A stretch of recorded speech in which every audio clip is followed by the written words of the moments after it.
Assalamualaikum warahmatullahi wabarakatuh.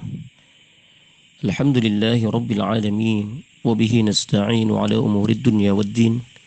Wassalatu wassalamu ala ashrafil anbiya'i wal mursalin. Sayyidina wa habibina wa syafi'ina wa maulana Muhammadin wa ala alihi wa ashabihi wa man tabi'ahum bi ihsanin ila yaumiddin. Rabbi syrah li sadri wa yassir li amri wahlul 'uqdatam min lisani yafqahu qawli amma ba'd. Qala Allah Ta'ala fil Qur'anil Karim. A'udzu billahi minasyaitonir rajim. Bismillahirrahmanirrahim. Wa may yattaqillaha yaj'al lahu makhraja wa yarzuqhu min haitsu la yahtasib. Shadaqallahul azim. Para pendengar yang berbahagia, kita pada kesempatan kali ini sebagian besar daripada kita hidup dalam ujian Allah Subhanahu wa taala. Dan berbagai macam kejadian di sekitar kita tentang banyaknya pemutusan daripada hubungan kerja akibat dampak daripada virus corona dalam segala sektor dan aspek manusia, khususnya kita yang tinggal di Indonesia juga mengalami berbagai macam kesulitan yang berkaitan dengan masalah rizki yang bersifat lahir atau masalah ekonomi. Bagaimanakah seorang hamba Allah Subhanahu wa taala menyikapi permasalahan semacam ini?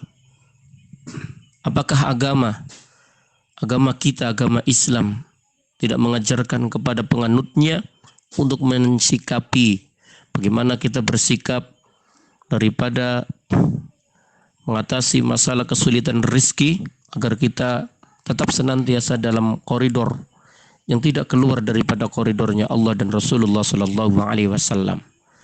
Tentunya jawabannya adalah Allah dan Rasulnya mengajarkan kepada kita, baik di saat kita dalam keadaan senang maupun dalam keadaan susah, senantiasa bimbingan Allah yang bersumberkan daripada Al-Quran dan sunnah Rasulullah Sallallahu Alaihi Wasallam, juga ajaran daripada para sahabat, para tabi'in, para ulama soleh hingga akhir ini adalah merupakan satu hal yang perlu kita ambil agar kita tidak menjadi hamba-hamba yang sesat. Liku-liku kehidupan memang tak bisa dikalkulasi dengan hitungan. Negeri yang sedemikian makmurnya ini, yaitu Indonesia, terancam kekurangan sandang, pangan, dan papan. Kegoncangan melanda di mana-mana. Yang kita saksikan kegelisahan menjadi selimut kehidupan yang tidak bisa ditanggalkan. Ini terjadi akibat daripada krisis. Ya, indikasi krisis, bahkan mungkin sebagian pengamat mengatakan bahwa kita sudah dalam keadaan krisis ekonomi yang tentunya kita saksikan sudah memakan korban dari berbagai macam aspek kehidupan manusia. Seakan-akan manusia telah lalai bahwa segala yang terhampar di jagat raya ini ada zat yang mengaturnya, yaitu Allah Subhanahu wa taala.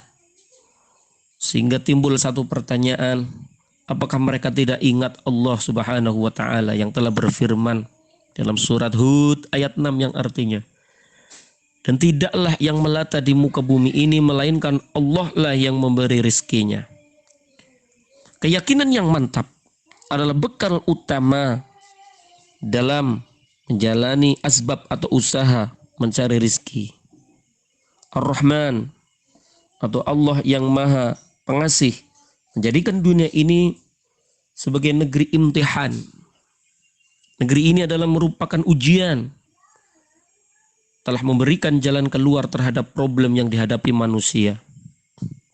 Nah, tentunya manusia-manusia yang diberikan oleh Allah Subhanahu wa taala solusi agar bisa dari problematika hidup yang berkaitan dengan masalah kesusahan, wabil khusus yang mungkin sekarang melanda sebagian besar daripada kita dan saudara-saudara kita, itu sudah diajarkan di dalam agama kita.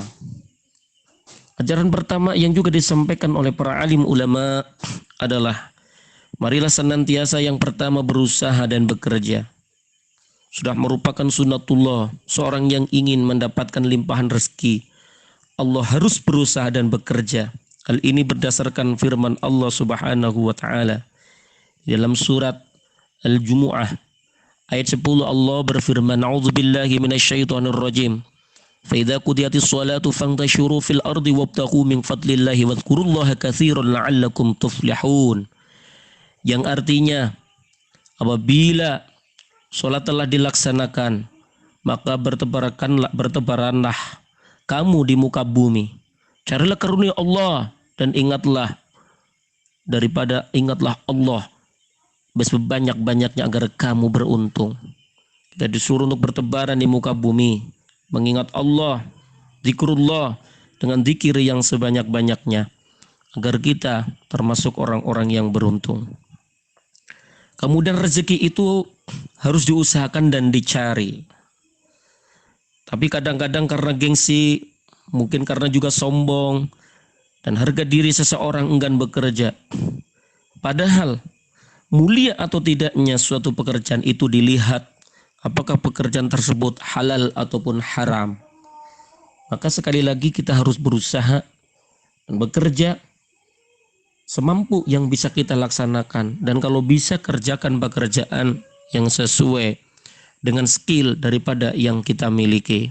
Senantiasalah bekerja, dan apabila tidak punya pekerjaan, maka mohonlah kepada Allah Subhanahu wa taala dengan mohon semohon-mohonnya, sedalam-dalamnya permintaan kepada Allah agar diberikan daripada pekerjaan yang bisa menghasilkan rezeki yang halal dan barokah. Kemudian yang kedua, kita diajarkan sebagai orang yang beriman di dalam rangka menghadapi problematika yang berkaitan dengan masalah kesulitan, khususnya bersifat ekonomi. Marilah kita senantiasa meningkatkan takwa. Karena banyak orang melalaikan daripada perkara ini. Karena kesempitan hidup yang dialaminya, dia mengabaikan perintah-perintah Allah Subhanahu wa taala, naudzubillah min dzalik. Karena tidak sabar menunggu datangnya pertolongan Allah. Padahal Allah Subhanahu wa taala telah nyata-nyata berfirman di mana Allah Subhanahu wa taala katakan, "Wa may yattaqillaha yaj'al lahu makhraja wa yarzuqhu min haitsu la yahtasib." Kata Allah, dan barang siapa yang bertakwa kepada Allah, niscaya dia akan mengadakan jalan keluar baginya dan memberikan rizki kepadanya dari arah yang tidak disangka-sangkanya, yaitu dari jalan yang tidak diharapkan dan diangan-angankan. Demikian komentar daripada Imam Qatadah, seorang tabi'in, di dalam kitab tafsir Ibnu Katsir. Para pendengar yang berbahagia, maka oleh karena itu, sekali lagi apabila kita sekarang dalam kondisi diberikan ujian oleh Allah Subhanahu wa taala yang luar biasa, karena ujian ini tidak bersifat daripada individu, bahkan kita saksikan mungkin secara kolektif, secara jamaah kita saksikan kesulitan yang luar biasa. Maka salah satu solusi agama adalah marilah kita tingkatkan ketakwaan kepada Allah Subhanahu wa taala. Yang ketiga, marilah kita bertawakal kepada Allah, menyerahkan urusan ini kepada Allah Subhanahu wa taala. Sembari kita berdoa, sembari kita berusaha bekerja dan berusaha semaksimal mungkin, kita serahkan kepada Allah Subhanahu wa taala.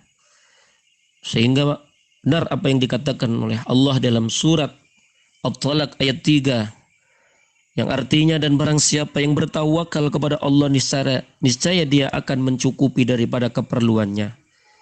Maksudnya adalah barang siapa yang menyerahkan urusannya kepada Allah, niscaya dia akan mencukupi apa yang dia inginkan.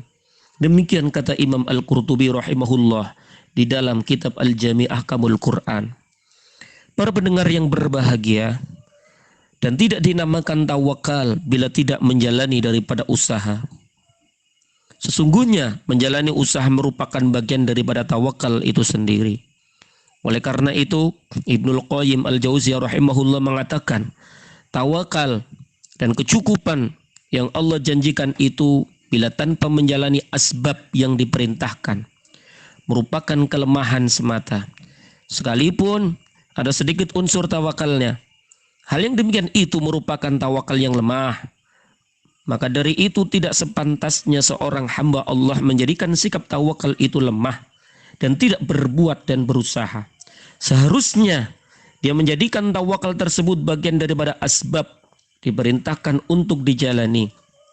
Dari asbab yang diperintahkan untuk dijalani, yang tidak akan sempurna daripada makna-makna tawakal kecuali dengan itu semua. Beliau terangkan di dalam kitab Zadul Ma'ad.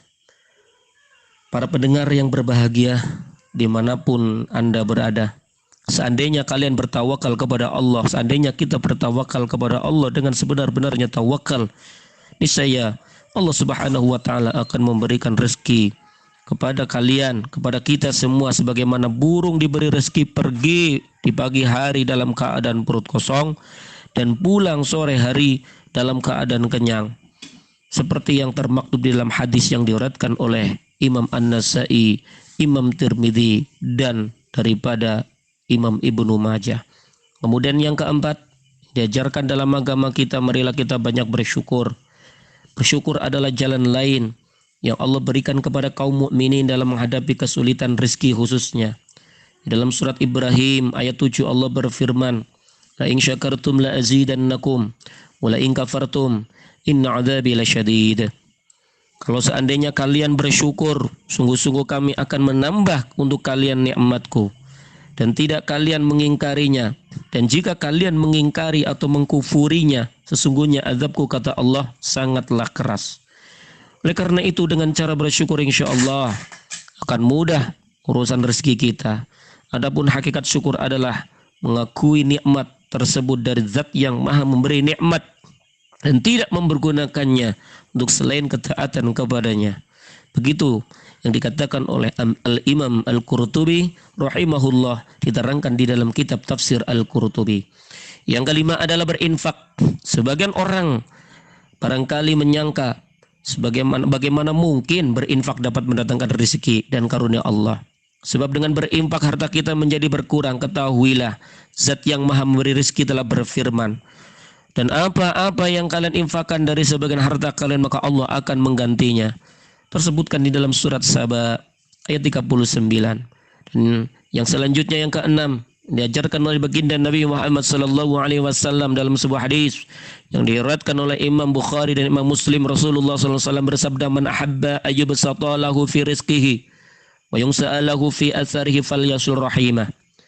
Yang artinya, barang siapa yang berkeinginan untuk dibentangkan, untuk dilebarkan, untuk diluaskan rizki baginya dan dipanjangkan umurnya, maka hendaklah menyambung daripada silaturrahim. Hadis riwayat Imam Bukhari dan Muslim.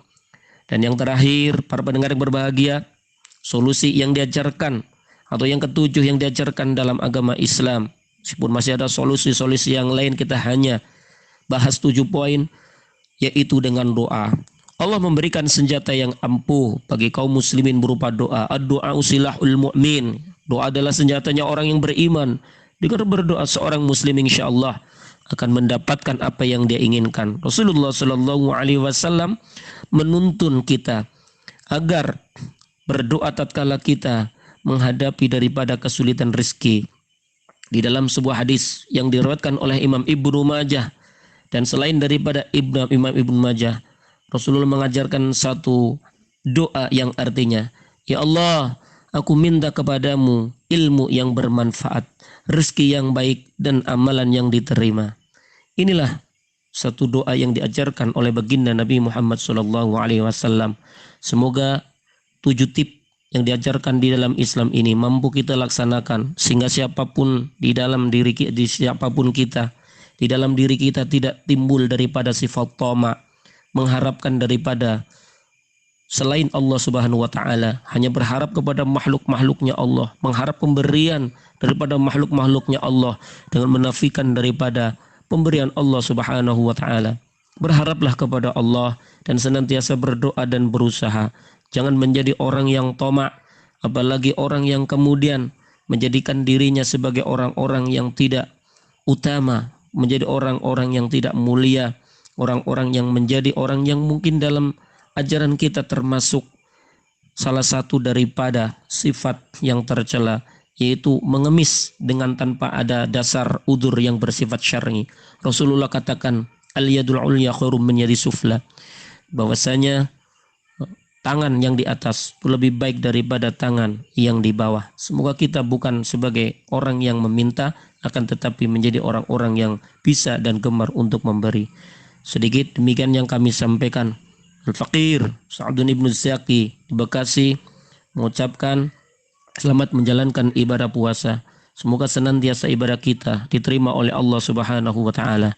Berbanyaklah bermunajat kepada Allah, berbanyaklah berharap kepada Allah Subhanahu wa taala, dan berbanyaklah berbuat ibadah ritual dan sosial sehingga menjadi wasilah Allah berikan keberkahan dan pertolongan kepada kita semua. Dan tidak lupa sekali lagi kita mengajak, mari kita doakan saudara-saudara kita kaum muslimin dan muslimat agar diberikan kesabaran, agar diberikan pertolongan oleh Allah Subhanahu wa taala dalam menghadapi berbagai macam ujian hidup ini, dan pada akhir endingnya kita semua diwafatkan oleh Allah Subhanahu wa taala dalam keadaan husnul khatimah. Amin ya rabbal alamin. Demikian, terima kasih. Subhanakallahumma bihamdika asyhadu an la ilaha illa anta astaghfiruka wa atubu ilaik. Walhamdulillahi rabbil alamin. Assalamualaikum warahmatullahi wabarakatuh.